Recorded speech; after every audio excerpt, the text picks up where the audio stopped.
And then, itatapat doon sa base. So, yung mahigop na, okay, batak mo na rito. Kaya yan, yung mga yan, kailangan nyo itap sa base, sa labas, sa main. Okay? Ngayon, pag nagre-race kayo or gusto nyo i-drain, syempre, kailangan nyo patayin yung skimmer. Kasi habang nagre-race kayo, tinatapon, lulutang yung skimmer, hahangilin siya. So, dapat main drain na lang yung bukas by that time. Okay? Ngayon, halimbawa, madumi na itong isang settings na to, circulate, ginagamit lang namin ito kadalasan sa pagsiservice, pagka-troubleshoot.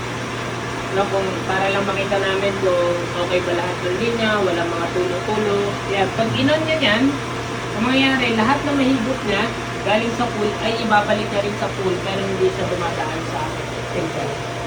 Kaya siya circulate lang. Circulate. Paikot-ikot lang siya.